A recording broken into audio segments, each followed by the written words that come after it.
पांचवी लिस्ट का ही जिक्र, जिसमें पश्चिम बंगाल की 19 सीटों पर उम्मीदवारों के नाम का ऐलान किया गया, जिसमें बीजेपी ने अपनी पांचवी लिस्ट में बीजेपी ने अपने एक फैसले से टीएमसी की मुश्किलें किस कदर बढ़ा दी है, वो डिटेल आप तक पहुंचाते हैं। दरअसल बीजेपी की केंद्रीय चुनाव समिति ने संदेश खाली मामले की पीड़ित को लोकसभा का टिकट देकर पश्चिम बंगाल की सियासत में खलबली मचा दी। संदेश खाली मामले में यौन उत्पीड़न का केस दर्ज कराने वाली रेखा पात्रा को बीजेपी ने बसिरहाट से चुनावी मैदान में उतार दिया है। पश्चिम बंगाल के चुनाव में इस बार संदेश खाली में महिलाओं के साथ जो दरिंदगी हुई सबसे बड़ा मुद्दा है। ऐसे में बीजेपी ने रेखा पात्रा को टिकट देकर टीएमसी के सामने बहुत बड़ी चुनौती यहां पर पेश कर दी है। रेखा पात्रा ने बीजेपी से टिकट मिलने पर खुशी जाहिर की। দেখুন, আমি প্রথমত বলবো মাননীয় নরেন্দ্র মোদীজিকে, ওনাকে অসংখ্য ধন্যবাদ। উনি আমার মতো একজন গ্রাম্য মহিলাকে প্রার্থী করার জন্য আর এই সন্দেশখালী বসিরহাট জেলার মা বোনেদের পাশে দাঁড়ানোর জন্য আমি সর্বদাই ওই মা বোনেদের পাশে থাকবো আর ওনাদের হয়ে আমি প্রতিবাদ করব।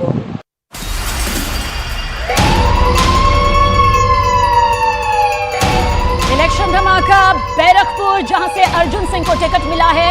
उन्होंने टीएमसी से टिकट नहीं मिलने पर पार्टी छोड़ दी और बीजेपी ज्वाइन कर ली थी। अर्जुन सिंह जो कि टीएमसी के छोड़ने पर एक बड़े झटके के तौर पर देखे जा रहे थे, अर्जुन सिंह को टिकट मिलते ही ऐलान के बाद बैरकपुर में अर्जुन सिंह के समर्थकों में जश्न का माहौल नजर आया।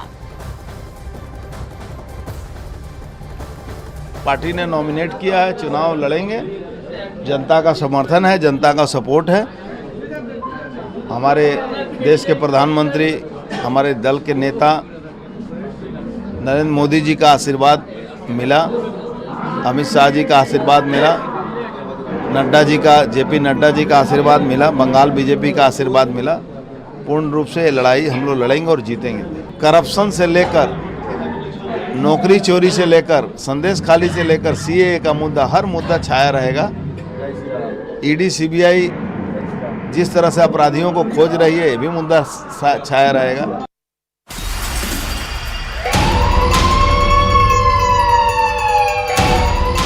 इलेक्शन धमाका, टीएमसी से बीजेपी में आए पूर्व विधायक तापस रॉय को पार्टी ने उत्तर कोलकाता से उम्मीदवार बनाया है।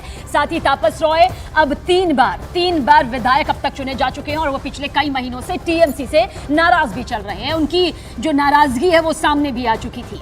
जनवरी महीने में पीडीएस स्कैम के प्रवर्तन निदेशालय ने उनके घर पर छापेमारी भी की थी और लगभग 10 घंटे तक तलाशी अभियान भी चलाया गया था। ये भी आपको बता दें कि तापस राय को नाराजगी इस बात की थी कि ईडी की छापेमारी में 2 महीने बाद तक ममता बनर्जी ने कुछ नहीं कहा और ना ही उनके साथ वो खड़ी हुई, जबकि टीएमसी के दूसरे नेताओं पर ईडी की रेड के बाद ममता बनर्जी उनके साथ नजर आई थी। ये नाराजगी तापस रॉय में साफ साफ दिखाई दी थी।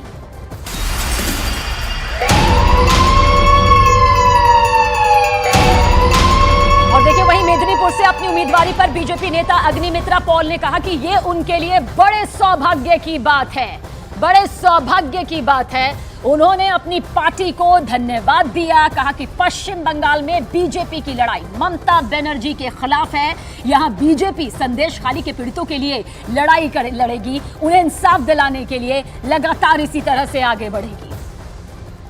हम बहुत बहुत धन्यवाद देना चाहते हैं हमारे नेतृत्व, हमारे माननीय प्रधानमंत्री जी, गृह मंत्री जी, हमारे प्रेसिडेंट नड्डा जी, हमारे संगठन मंत्री बीएल संतोष जी एंड हमारे प्रदेश के डॉक्टर सुकांत मजुमदार, शुभेंदु अधिकारी, अमिताभ चक्रवर्ती, सतीश ढोंड, हमारे जितने 4 जो हमारे ऑब्जर्वर है, सुनील बंसल जी, मंगल पांडे जी, अमित मालवीय जी, आशा लकड़ा जी, सबको, और हमारे कार्यकर्ता जो हमारे स्ट्रेंथ है, जो हर टाइम हमारे साथ खड़े रहे, और आज जो क्रेडिबिलिटी हमारे हुए, ये हमारे कार्यकर्ता के लिए, क्योंकि भाजपा में हमारे संपद है, हमारे क्राउन, हमारे ज्वेल इन द क्राउन है हमारे कार्यकर्ता।